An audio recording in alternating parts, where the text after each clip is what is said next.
सारस्यं समेषाम्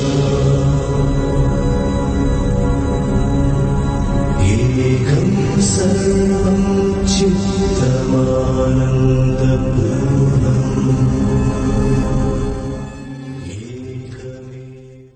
ನಮಸ್ಕಾರ.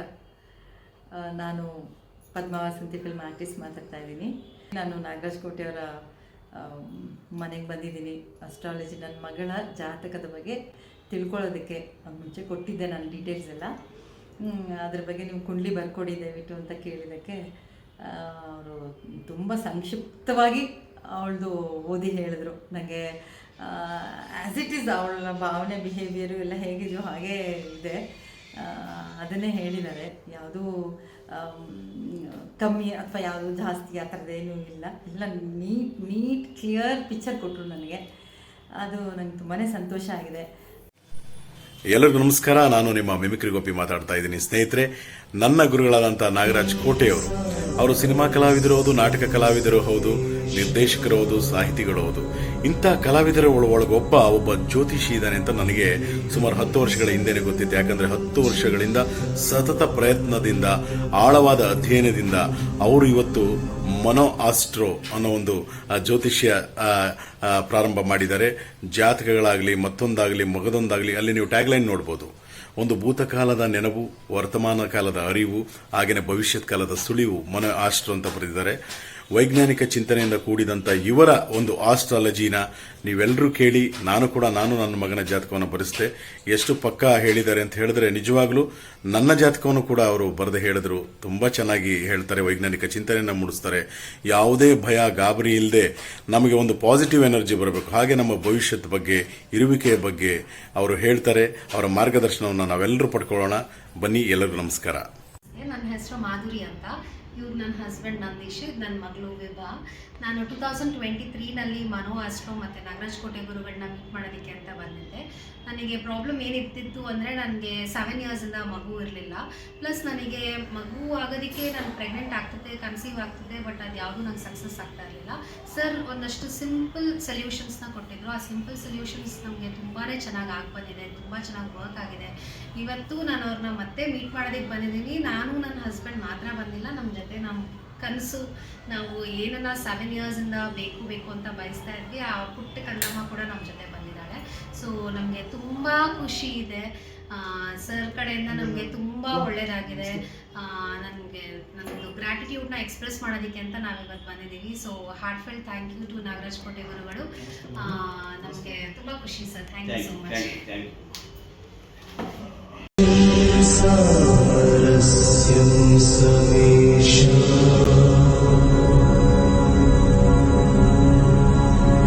एकं सर्वं चित्तमानन्दपूर्णम्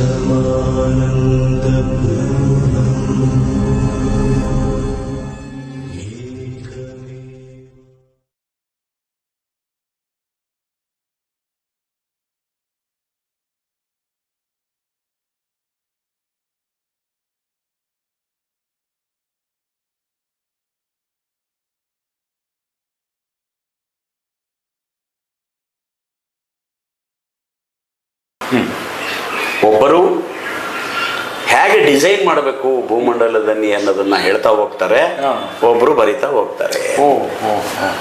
ಅವರಿಬ್ಬರೇ ರಾವಣ ಮತ್ತು ಗಣಪತಿ.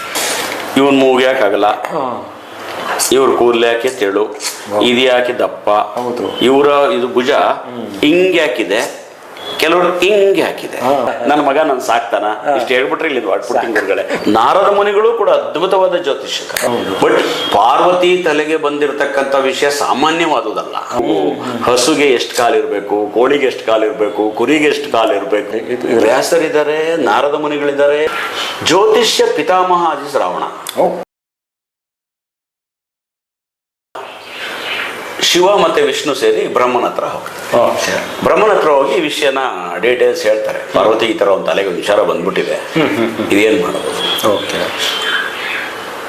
ಅವಾಗ ಬ್ರಹ್ಮ ಹೇಳ, ನಾವು 3 ಜನ ಯಾವಾಗಲೂ ಇಡೀ ಜಗತ್ತನ್ನ, ಜೀವಿಗಳನ್ನ ಕಾಯೋದು, ಪೋಷಿಸೋದು ನಮ್ಮ ಜವಾಬ್ದಾರಿಯಾಗಿದೆ. ನಾವು ಯಾವಾಗಲೂ ಒತ್ತಡದಲ್ಲಿ ಇರ್ತೀವಿ. ಬಟ್ ಪಾರ್ವತಿ ತಲೆಗೆ ಬಂದಿರತಕ್ಕಂಥ ವಿಷಯ ಸಾಮಾನ್ಯವಾದುದಲ್ಲ. ಹೌದು, ಇದು ತುಂಬಾ ಬಿಗ್ ಪ್ರಾಜೆಕ್ಟ್. ಭಯಂಕರ. ಒಂದು ಟೀಮು ಸುಮಾರು ವರ್ಷಗಳ ಕಾಲ ಕೆಲಸ ಮಾಡಬೇಕಾದಂಥ ಕೆಲಸ ಇದು. ನಾವು ಅದಕ್ಕೆ ಸಮಯ ಕೊಡೋಕ್ಕಾಗಲ್ಲ. ಇದಕ್ಕೆ ಸೂಕ್ತವಾದ ಇಬ್ಬರು ವ್ಯಕ್ತಿಗಳನ್ನು ನಾನು ಆಯ್ಕೆ ಮಾಡ್ತೀನಿ.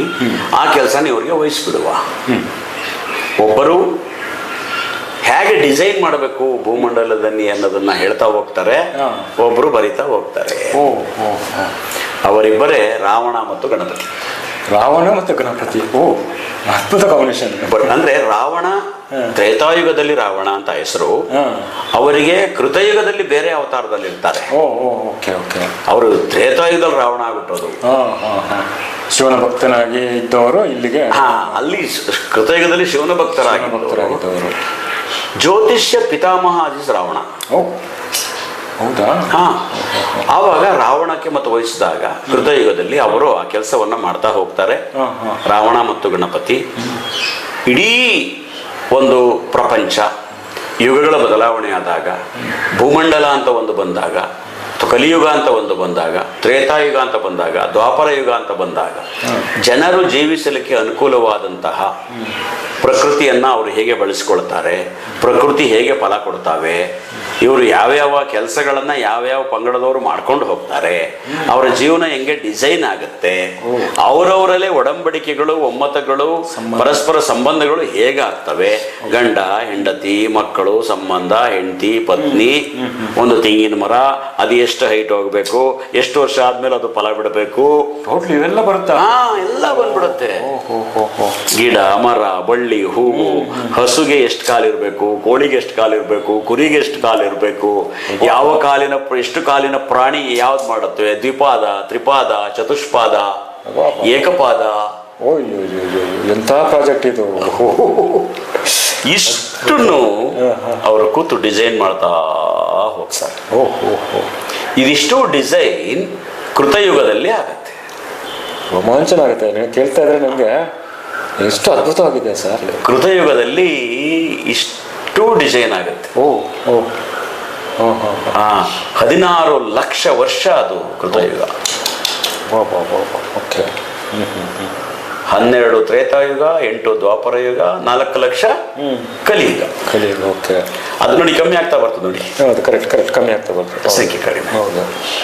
ಅದು ಆ ಡಿಸೈನ್ ಮಾಡ್ತಾ ಬಂದಾಗ, ಅದಾದ ನಂತರ ಕೃತಯುಗದ ಕೊನೆಯ ಭಾಗದಲ್ಲಿ ಇದನ್ನ ಅವರು ಒಂದು ರಫ್ ಪ್ರಾಜೆಕ್ಟ್ ಮಾಡ್ತಾರೆ ಅಂತ ಒಂದು ಕಲ್ಪನೆ ಮಾಡ್ಕೊಳ್ಳೋಣ. ಯಾರು ರಾವಣ ಗಣಪತಿನೂ ಕೂಡ ಅವ್ರು ಎಲ್ಲದೂ ಮಾಡೋಕ್ಕಾಗಲ್ಲ. ದಿಸ್ ಒಂದು ರಫ್ ಪ್ರಾಜೆಕ್ಟ್.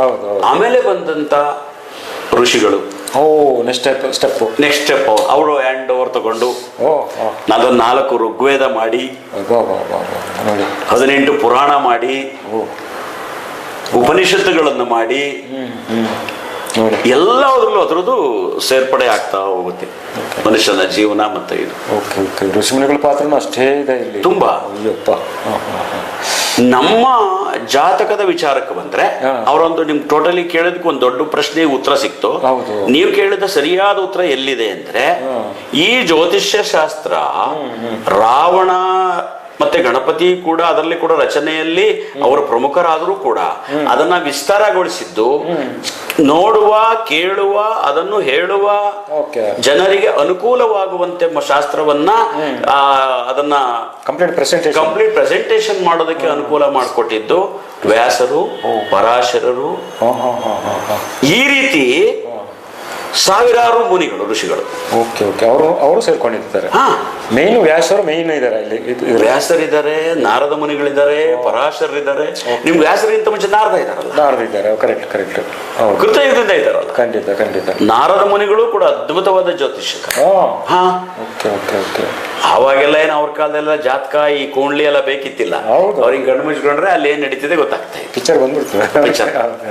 ಅವ್ರಾದ್ಮೇಲೆ ನಮ್ಮ ಈ ಒಂದು ತ್ರೇತಾಯುಗ ಮತ್ತೆ ದ್ವಾಪರ ಯುಗ ಅನುಕೂಲ ಆಗೋಗೆ ಪ್ರಮುಖವಾಗಿ ಈಗ ನಾವು ಅಭ್ಯಾಸ ಮಾಡಿರ್ತಕ್ಕಂಥದ್ದು ಪರಾಶರ ಶಾಸ್ತ್ರ. ಪರಾಶರ ಶಾಸ್ತ್ರ ಅಂದ್ರೆ ವ್ಯಾಸರ ತಂದೆ ಪರಾಶರರು. ಅದನ್ನ ಹೆಚ್ಚು ತುಂಬಾ ಆವಿರ್ಭವಿಸಿದವರು, ಅದನ್ನ ಲೌಕೀಕರಣ ಮಾಡಿದವರು ಪರಾಶರರು. ಓಕೆ ಆಮೇಲೆ ವ್ಯಾಸರು, ಓಕೆ ಅದ ನಂತರದಲ್ಲಿ ವರಾಹ ಮೀರ, ಓ ನೋಡಿ. ಅವರೆಲ್ಲ ಈ ದ್ವಾಪರದಲ್ಲಿ ತ್ರೇತಾಯುಗದಲ್ಲಿ ಬರ್ತಾರೆ. ಬಂದಿದ್ದಾರೆ. ವರಾಹ ಮೀರ, ಗಾರ್ಗ ಋಷಿಗಳು, ನಾರದ ಮುನಿಗಳು, ಒಂದಿಷ್ಟು ಜನ ಬರ್ತಾರೆ. ಓಕೆ ಓಕೆ ಅವರೆಲ್ಲರೂ ಒಬ್ಬೊಬ್ಬರು ಅವರದವರದೇ ಶೈಲಿಯಲ್ಲಿ ಅದನ್ನ ಪ್ರಕಟಿಸ್ತಾ ಹೋಗ್ತಾರೆ, ಕರೆಕ್ಟ್. ಓಕೆ ಓಕೆ ಪ್ರಕಟಿಸ್ತಾ ಹೋಗ್ತಾರೆ. ಹೌದೌದು. ಅಷ್ಟೂ ಇದನ್ನ ಇಟ್ಕೊಂಡಾಗ ಇಲ್ಲಿ ಈ ಒಂದು ನಮ್ಮ ಇಲ್ಲಿವರೆಗೂ ಬಂದ್ರೆ ಕಲಿಯುಗದವರೆಗೂ ಬಂದ್ರೆ, ಕಲಿಯುಗದ ಆರಂಭದಲ್ಲಿ, ಈ ಕಲಿಯುಗ ನಮ್ಗೆ ಶುರುವಾಗಿ 5130 ವರ್ಷ ಆಗಿದೆ ಅಷ್ಟೇ. ಓಕೆ 4 ಲಕ್ಷ ವರ್ಷದಲ್ಲಿ ಓ ಅಷ್ಟೇ ಆಗಿದೆ. 5130 ವರ್ಷ ಆಗಿದೆ. ಇದರಲ್ಲಿ ನಾವು 3000 ಒಂದು 4000 ವರ್ಷ ಹಿಂದಕ್ಕೆ ಹೋದಾಗ ಭರತಮುನಿ ಕಾಲ, ಭರತಮುನಿ ಏನು ನಾಟ್ಯಶಾಸ್ತ್ರ ಬರೆದ್ರಲ್ಲ, ಭರತಮುನಿಯ ಕಾಲದಲ್ಲಿ ಇದ್ದಂತ ಕೆಲವು ಋಷಿಗಳು ಕೂಡ ಇದನ್ನ ಇದು ಮಾಡ್ತಾನೆ ಬಂದ್ರು, ಈಸಿ ಮಾಡ್ಕೊಡ್ತಾನೆ ಬಂದ್ರು. ನಿಮ್ಗೆ ಹೇಳಿದ್ರೆ ಆಶ್ಚರ್ಯ ಆಗತ್ತೆ. ಒಂದು 1000 ವರ್ಷದ ಹಿಂದೆ ಒಂದು ಜಾತಕದಲ್ಲಿ ಒಬ್ಬ ಮನುಷ್ಯನ 2000 ವಿಷಯವನ್ನ ಹೆಕ್ಕಿ ತೆಗಿತಿದ್ರಂತೆ. 2000 ವಿಷಯ ನಿಮ್ ಜಾತಕದಿಂದ. ಓ ಇನ್ನು ಬ್ರಹ್ಮಾಂಡದಲ್ಲಿ ಅದೆಷ್ಟು ಕೋಟಿ. ಇವನ್ ಮೂಗ್ಯಾಕಾಗಲ್ಲ, ಇವ್ರ ಕೂದಲು ಯಾಕೆ ತೆಳು, ಇದು ಯಾಕೆ ದಪ್ಪ, ಇವರ ಇದು ಭುಜ ಹಿಂಗ್ ಯಾಕಿದೆ, ಕೆಲವರು ಹಿಂಗೆ ಹಾಕಿದೆ. ಹೌದು, ಈ ತರದ್ದು 1500-2000 ತೆಗಿತಾ ಇದ್ರು. ಅದು ಬರ್ತಾ ಬರ್ತಾ ಬರ್ತಾ ಬರ್ತಾ 1000ಕ್ಕೆ ಬಂತು. ಶಾರ್ಟ್ ಔಟ್ ಮಾಡ್ಕೊಂಡ್ರು. ಅಲ್ಲಲ್ಲ, ಟೈಮ್ ಇಲ್ಲ. ನೀವು ಅಷ್ಟೊಂದೆಲ್ಲ ಹುಡುಕಿ ಹೇಳಕ್, ನಾನು ನಿಮ್ಗೆ 2000 ವಿಷಯ ಹೇಳಕ ನಿಮ್ದು 1 ತಿಂಗಳು ಬೇಕು, ಕೂತಬೇಕು ನಾನು. ಸೊ ಆವಾಗ ಅದು 2000 ಬಂತು, ಆಮೇಲೆ 1000ಕ್ಕೆ ಬಂತು, 500 ಪಾಯಿಂಟ್ಸಿಗೆ ಬಂತು, ಆಮೇಲೆ 300 ಪಾಯಿಂಟ್ಸಿಗೆ ಬಂತು, 200 ಪಾಯಿಂಟ್ಸಿಗೆ ಬಂತು, 100 ಪಾಯಿಂಟ್ಸಿಗೆ ಬಂತು, 50 ಪಾಯಿಂಟ್ಸಿಗೆ ಬಂತು. ಇವತ್ತು ಒಂದು ಕುಂಡ್ಲಿಯಲ್ಲಿ ಒಂದು 25 ಪಾಯಿಂಟ್ ಹೇಳೋ ಹೊತ್ತಿಗೆ ಎದುರುಗಡೆಯವ್ರು ನಿದ್ರೆ ಬಂದ್ಬಿಡುತ್ತೆ. 25 ಪಾಯಿಂಟ್ ಬಂದ್ಬಿಟ್ಟಿದೆ ಕೊನೆಗೆ. ಅಷ್ಟೇ, 2000 ಅಷ್ಟಕ್ಕೆ ಬೋರ್ ಆಗಿರುತ್ತೆ. ಇನ್ನು ಅವ್ರಿಗೆ ಕೆಲಸ. ನಾನು ನನ್ನ ಹತ್ರ ಮುಂದೆ ಕೂತಿರ್ತಾರೆ, ಅವ್ರಿಗೆ ಸುಮ್ಮನೆ ಹೆಂಗಿರುತ್ತೆ ಅವ್ರ ಎಕ್ಸ್ಪ್ರೆಷನ್ ಅಂತ ಕಂಡಿಡ್ಕೊಳ್ಳೋಕೆ ಹೇಳ್ತಾ ಇರ್ತೀನಿ. ನೋಡಿ, ಈಗ ಈ ಹುಬ್ಬು ಯಾಕೆ ಮೇಲಿರುತ್ತೆ ಅಂದ್ರೆ ಅದು ಚಂದ್ರ ಕುಜ ಅಂತಿದ್ರು ಅವರು. ಅವ್ರ ಮನ್ಸಲ್ಲಿ ಹೆಂಗ್ ಗೊತ್ತಾ, ಇದೆಲ್ಲ ಯಾರಿಗ್ ಬೇಕು ಗುರುಗಳು, ಯಾರು ಬೇಕು, ನನ್ಗೆ ಯಾವಾಗ ಒಳ್ಳೇದಾಗುತ್ತೆ, ನನ್ಗೆ ಯಾವಾಗ ಕೆಲಸ ಸಿಗುತ್ತೆ, ನನಗೆ ಯಾವಾಗ ಸಿಗುತ್ತೆ, ಎಷ್ಟು ವರ್ಷ ಬದುಕ್ತೀನಿ, ನನ್ನ ಮಗ ನನ್ ಸಾಕ್ತಾನ, ಇಷ್ಟು ಹೇಳ್ಬಿಟ್ರೆ ಇಲ್ಲಿ ವಾಟ್ಬಿಡ್ತೀನಿ ಗುರುಗಳೇ ಅನ್ನೋ ತರ ಅವ್ರ ಎಕ್ಸ್ಪ್ರೆಷನ್ ಇರುತ್ತೆ. ಗೊತ್ತಾಗ್ಬಿಡುತ್ತೆ. ನಾವು ಆಮೇಲೆ ಇನ್ನೊಂದು ಅದನ್ನ ಅರ್ಥ ಮಾಡ್ಕೊಂಡು ನಮಗೆ ಅವ್ರಿಗೆ ಏನ್ ಬೇಕು ಅಂತ ಹೇಳೋದ್ರಲ್ಲೇ 1 ಅವರ್ ಆಗುತ್ತಲ್ವಾ. ಒಬ್ರಿಗೆ 1 ಅವರ್ ಆಗೋಯ್ತು. ಹಾಗಾಗಿ ಜ್ಯೋತಿಷ್ಯ ಅನ್ನೋದು ಬಂದು ಅವರಿಂದ ಅಲ್ಲಿಂದ ಪ್ರಾರಂಭವಾಗಿದೆ. ಗಣಪತಿ ಮತ್ತು ರಾವಣ, ಬ್ರಹ್ಮ ವಿಷ್ಣು ಮಹೇಶ್ವರದಿಂದ ಆರಂಭವಾಗಿದ್ದು ಸರಳೀಕರಣ ಸರಳೀಕರಣ ಸರಳೀಕರಣ ಸರಳೀಕರಣ ಆಗಿ ಇವತ್ತಿನ BV ರಾಮನ್ ಗುರುಗಳವರೆಗೆ ನಮ್ಗೆ ಇತ್ತೀಚೆಗೆ ಎಲ್ಲರಿಗೂ ನಮ್ಗೆ ನೆನಪಾಗೋದು ಅಂತಂದ್ರೆ BV ರಾಮನ್ ಅವರು. ತುಂಬಾ ಅದ್ಭುತವಾಗಿ ವೈಜ್ಞಾನಿಕದೊಳಗೆ ಜ್ಯೋತಿಷ್ಯವನ್ನ ಸಮೀಕರಿಸಿ ಪ್ರಕಟಿಸಿದವರು BV ರಾಮನ್. BV ರಾಮನ್ ಅವರ ಅಕಾಡೆಮಿನೇ ಇದೆ, ಅದು 1000 ಶಿಷ್ಯರಿದ್ದಾರೆ. ಅವ್ರ ಮಗ ಆಕ್ಚುಲಿ ಇದಾರಲ್ಲ, ಮೊಮ್ಮಕ್ಕಳಿದ್ದಾರೆ, ಮರಿಮಕ್ಕಳಿದ್ದಾರೆ, ಎಲ್ಲ ಇದ್ದಾರೆ. ಹಾಗಾಗಿ ಸರಳೀಕರಣಗೊಳಿಸ್ತಾ ಬಂದ್ರು, ವೈಜ್ಞಾನಿಕದೊಳಗೆ ಅದನ್ನ ಮಿಕ್ಸ್ ಮಾಡ್ತಾ ಬಂದ್ರು. ಹೌದಾ?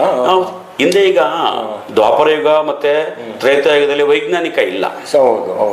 ವೈಜ್ಞಾನಿಕ ಇತ್ತು, ಆಗ್ಲೂ ಪುಷ್ಪಕ ವಿಮಾನ ಎಲ್ಲ ಇತ್ತ, ವೈಜ್ಞಾನಿಕ ಇತ್ತು, ತಂತ್ರ ಪ್ರಯೋಗ ಇತ್ತು, ತಾಂತ್ರಿಕತೆ ಇತ್ತು, ಚಕ್ರ, ರಥದ ಚಕ್ರಗಳಿದ್ವಲ್ಲ, ಆ ಚಕ್ರ ಹೇಗೆ ತಿರುಗಬೇಕು, ಅದಕ್ಕೆ ಏನು ಸಿಕ್ಸಕ್ಕೆ ಒಂದು ಏನ್ ಬೇಕು, ನಾವು ಅದನ್ನ ಕಡಾಣಿ ಅಂತೀವಿ, ಆ ಸಿಕ್ಸೋಕೆ ಏನ್ ಬೇಕು, ಏನ್ ಆಯಿಲ್ ಹಾಕ್ರಿ, ಎಣ್ಣೆ ಹಾಕ್ರಿ, ಚಕ್ರ ಇತ್ತು ತಾಂತ್ರಿಕತೆ. ಇಷ್ಟೊಂದು ಮಾಡರ್ನ್ ಇರ್ಲಿಲ್ಲ. ಇವಾಗ ಈ ಮಾಡರ್ನ್ ವೈಜ್ಞಾನಿಕದ ಜೊತೆಗೆ ಸಮೀಕರಿಸಿ ಅದನ್ನ BV ರಾಮನ್ ಅವರು ಆಸ್ಟ್ರಾನಮಿ, ಅಸ್ಟ್ರಾಲಜಿ, ಅಸ್ಟ್ರಾನಮಿ ಅಂತ 2 ವಿಭಾಗ ಆಯ್ತು. ಖಗೋಳ ಶಾಸ್ತ್ರ ಅಂಡ್ ಜ್ಯೋತಿಷ್ಯ ಶಾಸ್ತ್ರ. ಅಲ್ಲಿ 2 ಡಿವೈಡ್ ಇಲ್ಲ, 2 ಮರ್ಜ್ ಮಾಡ್ಬಿಟ್ರ. ಈಗ ಖಗೋಳ ಶಾಸ್ತ್ರ ಅಂದ್ರೆ ಏನು, ಸೂರ್ಯ, ಚಂದ್ರ, ಭೂಮಿ ಎಷ್ಟು ಸುತ್ತು ತಿರುಗುತ್ತೆ, ಎಷ್ಟು ಸುತ್ತು, ಬೆಳಕಿನ ವೇಗ ಎಷ್ಟು, ಒಂದು ನಕ್ಷತ್ರ ಅಂದ್ರೇನು, ನಕ್ಷತ್ರದ ಪರಿಣಾಮ ಏನು, ಅದು ಚಲನೆಗಳೇನು, ಎಷ್ಟು ಡಿಗ್ರಿಗೆ ಗ್ರಹಗಳು ಸುತ್ತುತ್ತೆ, ಇದಿಷ್ಟು ಖಗೋಳ. ಈ ಒಂದು ಆ ಖಗೋಳಶಾಸ್ತ್ರದ ಗ್ರಹಗಳಿಗೂ ಮನುಷ್ಯನಿಗೂ ಏನು ಸಂಬಂಧ ಇದೆ ಜ್ಯೋತಿಷ್ಯ. ಓ, ಎರಡು ಸೈನ್ಸ್ ಮತ್ತೆ ಇದು ಕ್ಲಬ್ ಆಯ್ತು ಅಲ್ಲಿಗೆ. ಓ, ಓಕೆ ಓಕೆ. 9 ಗ್ರಹಗಳ ಚಲನೆ, 9 ಗ್ರಹಗಳ ಪರಿಣಾಮ ಮನುಷ್ಯನ ವ್ಯಕ್ತಿಯ ಮೇಲೆ, ಮೆದುಳಿನ ಮೇಲೆ, ಅವನ ದೇಹದ ಮೇಲೆ, ಅವನ ಜೀವನದ ಮೇಲೆ ಏನು ಪರಿಣಾಮವನ್ನು ಬೀರುತ್ತೆ ಜ್ಯೋತಿಷ್ಯ. ಓ, ಸೂಪರ್ ಸೂಪರ್. ಹೌದು, ಓಕೆ ಓಕೆ. ಅದಕ್ಕೆ ಒಂದು ಉದಾಹರಣೆ ಅಂತಂದ್ರೆ, ಆಷಾಢದಲ್ಲಿ ಮನುಷ್ಯನ ಭಾವನೆ ಹೇಗಿರುತ್ತೆ? ಡಲ್ ಇರುತ್ತೆ ತಾನೆ. ಬೇಗ ಮಲ್ಕೋಣ ಅನ್ಸುತ್ತೆ, ಸ್ವೆಟರ್ ಹಾಕೋಣ ಅನ್ಸುತ್ತೆ, ಅಯ್ಯೋ ಕೆಲಸ ಮಾಡ್ಕೊಂಡ್ರಾಯ್ತು ಅನ್ಸುತ್ತೆ. ಯಾಕೆ ಅಂದ್ರೆ ಸೂರ್ಯ ಇರಲ್ಲ ಭೂಮಿಲಿ, ಮನುಷ್ಯ ಆಕ್ಟಿವೇಟ್ ಆಗಲ್ಲ. Okay okay okay. ಅದಕ್ಕೆ ಆಷಾಢದಲ್ಲಿ ಮದುವೆ ಮುಂಜಿ ಗೃಹ ಪ್ರವೇಶ ಬೇಡ ಅಂತಾರೆ. ಯಾಕೆಂದ್ರೆ ಒಂದು ಮದುವೆ ಕಾರ್ಯಕ್ರಮಕ್ಕೆ 100 ಜನ ಓಡಾಡ್ಬೇಕು, ಯಾರಿಗೂ ಓಡಾಡೋ ಅಷ್ಟು ಚೈತನ್ಯ ಇರಲ್ಲ. ನಿಮ್ಗೆ ಆ ಮದುವೆ ಕಾರ್ಯಕ್ರಮ ಫೇಲ್ ಆಗುತ್ತೆ, ಅನ್ಕೊಂಡಂಗಾಗಲ್ಲ. ಅದಕ್ಕೆ ಆಷಾಢದಲ್ಲಿ ಮದುವೆ ಮಾಡಬಾರ್ದು ಅನ್ನೋದು ಕೆಟ್ಟ ಕಾಲ ಅಂತಲ್ಲ, ಅದು ಮೂಢನಂಬಿಕೆಯಾಗಿ ಆಷಾಢದಲ್ಲಿ ಒಳ್ಳೆ ಕೆಲಸ ಮಾಡಬೇಡಿ ಅನ್ನೋದು ಹಂಗಿದೆ ನೋಡಿ. ಎಲ್ಲಿಂದ ವೈಜ್ಞಾನಿಕ ನೋಡಿ. ಅಲ್ಲ, ಅಲ್ಲಿ ಕಾರಣನೇ ಬೇರೆ.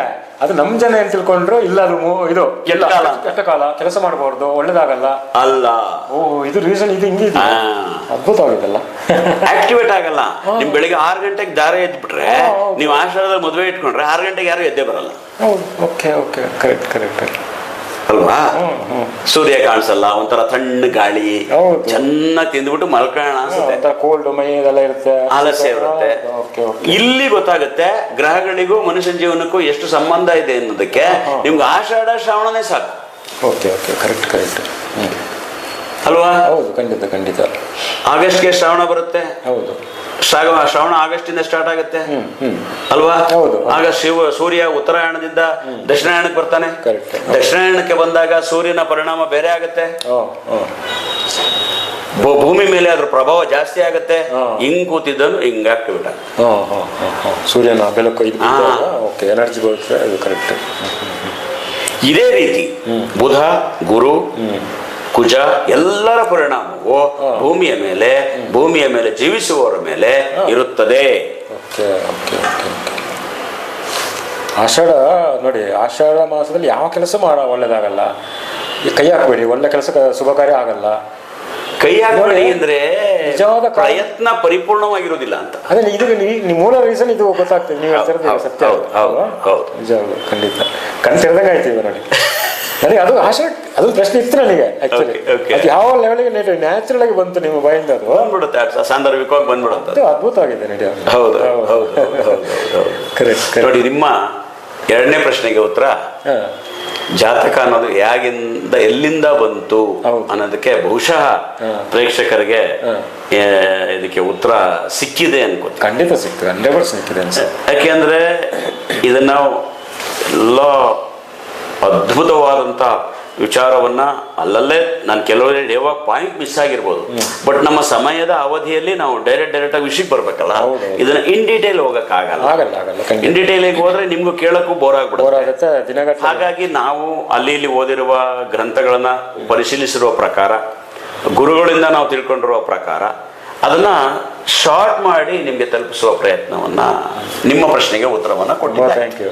ಪ್ರೇಕ್ಷಕರವಾಗಿ ನಾನು ನಿಮಗೆ ಥ್ಯಾಂಕ್ಸ್ ಹೇಳ್ತಾ ಇದ್ದೀನಿ. ಧನ್ಯವಾದಗಳು, ಎಲ್ಲ ವಿಷಯ ಮಾಹಿತಿ ಕೊಡ್ತಾ ಇದಕ್ಕೆ. Thank you sir.